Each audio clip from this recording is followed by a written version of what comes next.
The office building stands tall under the night sky, most of the city already asleep, but up here, a few windows are still lit, including one where things are not peaceful at all.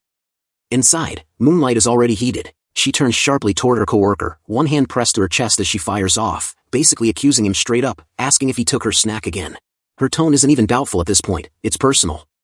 Aaron just stands there holding his iced coffee, completely thrown off. He blinks at her like he just got dragged into something he doesn't understand, but she doesn't let up.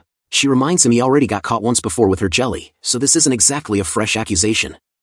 From the side, Manager Huang glances over, a bit tense, watching the situation escalate. Moonlight turns to her next, clearly looking for backup, or at least confirmation of where her food disappeared to.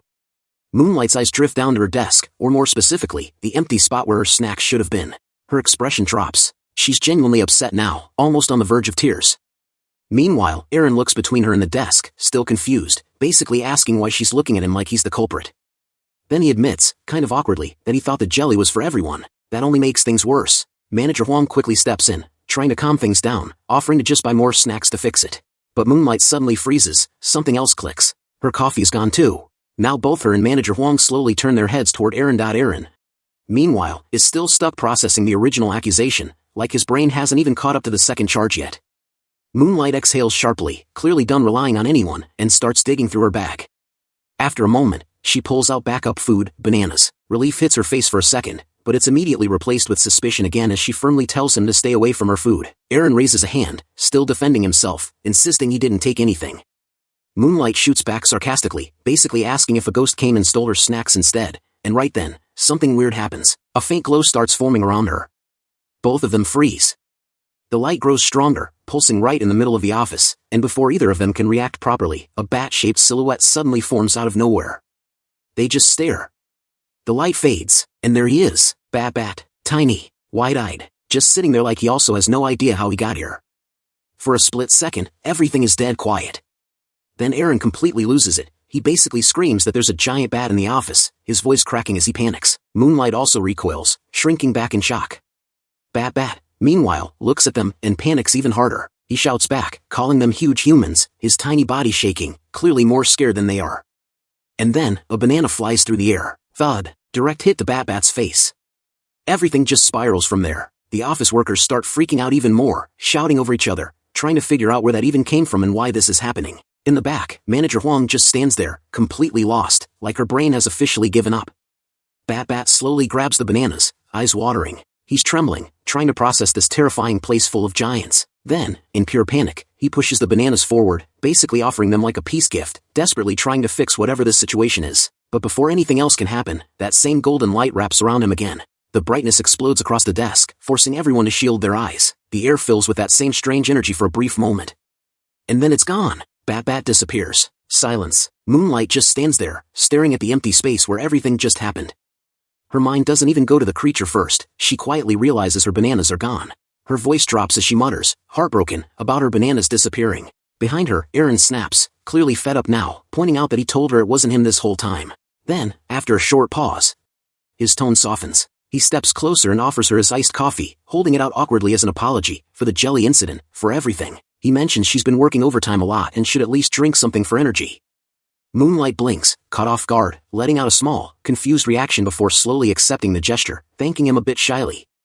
But even as the moment softens, Aaron glances around, still unsettled, wondering out loud what that thing even was, and says he'll contact security so she doesn't have to worry. Moonlight nods, still processing everything, quietly thanking him again. And in the background, Manager Huang just watches the entire situation, the chaos, the weird emotional shift, the supernatural nonsense, all of it. Her shoulders slump as she sighs under her breath, completely drained, wishing she could just quit on the spot.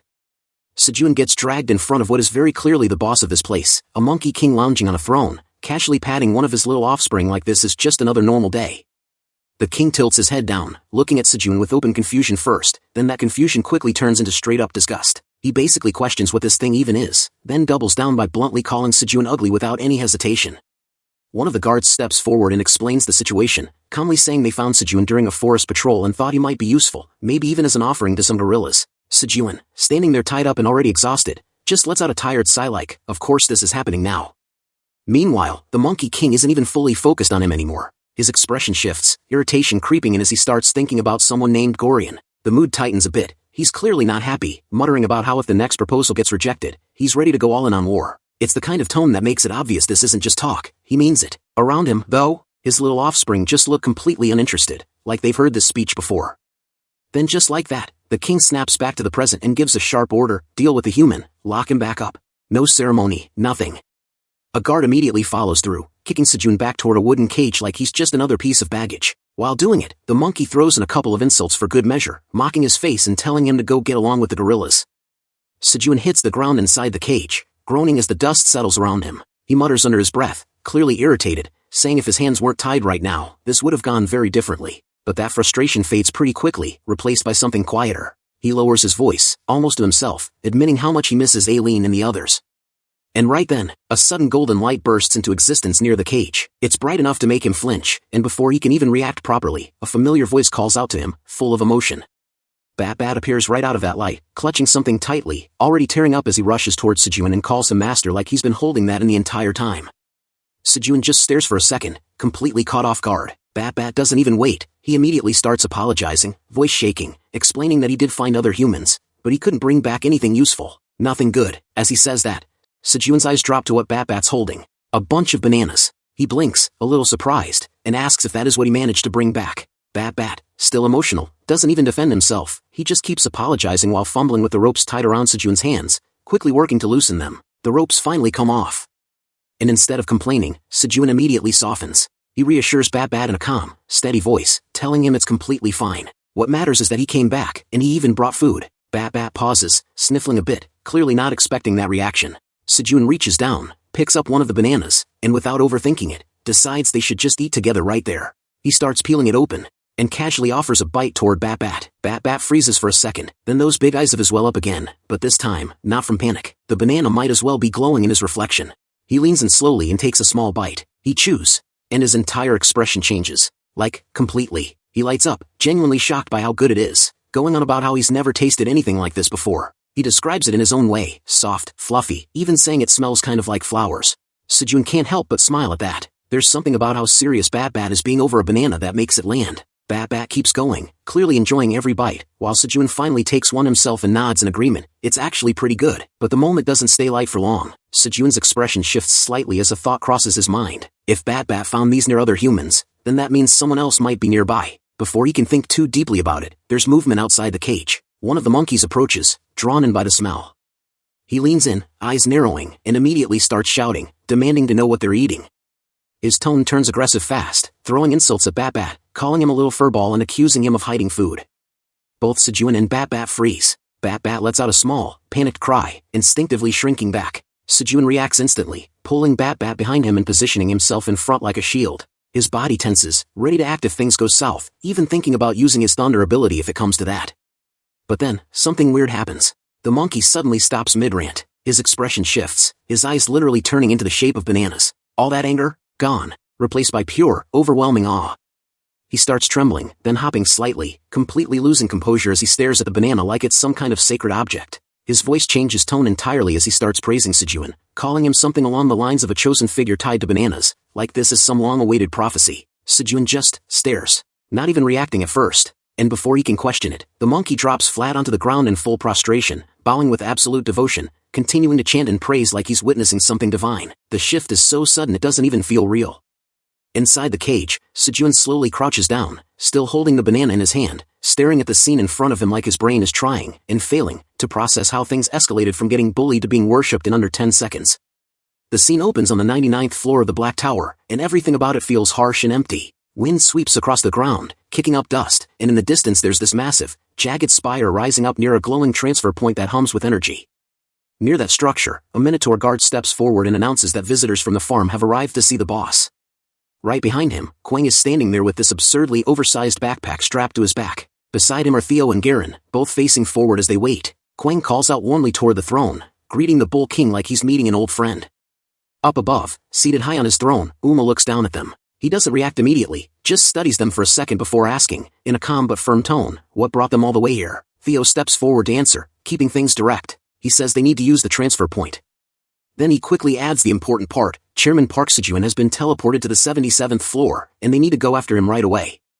Uma's expression shifts almost instantly. There's no hesitation. He agrees without questioning anything further, making it clear that he owes Park Sejun a debt he hasn't forgotten. Then, almost as if it's the most natural thing, he decides to help more directly. He signals that he'll send some of his own subordinates along with them. 2 minotaurs step forward, a female and another male, and they greet Kwon casually. The moment they notice his backpack, though, they can't help but laugh a little at how ridiculously huge it is. Kwon, completely proud of it, explains that the rabbit uncles packed it full of snacks for him. No embarrassment, just pure confidence. With everything settled, Theo claps things into motion, rallying everyone to head out immediately. They all gather in front of the transfer point, a towering blue crystal swirling with energy. It hums louder the closer they get, the light reflecting across their faces. Without wasting time, the group jumps in together. One by one, they disappear into the swirling blue light. Kwon, Theo, the 2 minotaurs, and then Garen doesn't. Instead of vanishing with the others, he suddenly tumbles backward like he hit an invisible wall. He lands awkwardly and bounces across the floor, letting out a confused little ha as he rolls. Up on the throne, Uma watches this happen, clearly not expecting it. His expression shifts from calm authority to genuine confusion as he leans forward slightly, trying to figure out what just went wrong.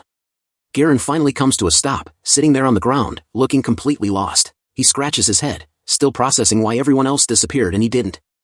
Uma keeps watching, now more curious than anything, silently wondering why this little guy can't seem to use the transfer point like the others. The scene cuts. Now on the 77th floor, the portal flashes again, and Theo, Kwon, and the 2 minotaurs step out from the glowing light. The transition is quick, but the environment is completely different. Heat hits immediately. They're standing in what looks like a desert city, dry air, sun beating down, sand stretching out between structures. Theo takes the lead right away, moving forward while reminding everyone that Chairman Park is somewhere on this floor. As they walk, he pulls out the compass, checking it carefully while keeping his pace steady. Behind him, the female minotaur wipes sweat out and already complains about how unbearably hot it is. They keep moving, until they suddenly stop. A massive gorilla steps into their path, blocking the way completely. The tension spikes immediately. Theo's eyes flick around for a second, and that's when he notices Garen isn't with them. Before he can react to that, more movement. 2 more gorillas appear, forming a group of 3. They loom over the team, cracking their knuckles, clearly ready for trouble. One of them demands to know where they came from, voice low and aggressive. Kwon, completely unfazed, just looks up at them and asks in the most innocent way possible if they've seen his papa. The lead gorilla doesn't even answer properly. Instead, he leans forward slightly, sniffing the air, and his expression changes into something greedy. He mutters that they smell good. Theo quickly steps in, trying to smooth things over. He introduces himself calmly as a traveling merchant of the tower, clearly aiming to avoid a fight. But the gorilla cuts him off mid-sentence, raising his voice and declaring that they'll just hand them over to the tribe chief. And then, he lunges. Fast. Theo doesn't even get time to react properly. He just lets out a sharp, startled scream as the attack comes in. But before it lands, impact. Both minotaurs step forward at the same time. Their punches connect almost instantly, each strike heavy and precise. The force sends the attacking gorillas flying backward like they weigh nothing, bodies lifted clean off the ground. The movement is so fast it barely registers. One of the remaining gorillas freezes, staring in disbelief as his companion is launched through the air. The lead gorilla is now visibly shaken, sweat starts forming as the confidence drains out of him. Then, a voice cuts in. Cold, impatient. It demands the same question again, this time with zero tolerance. The minotaurs step forward, their presence completely dominating the space now. Their eyes glow faintly, their massive frames casting long shadows over the gorillas. Even Theo, standing behind them, looks slightly uneasy at how intense they suddenly feel. At the very front, though, Kwon steps forward, small compared to everyone else, but completely steady. He looks up at the gorillas, face set with pure determination, and asks again, clear, direct, no hesitation, have they seen his papa or not?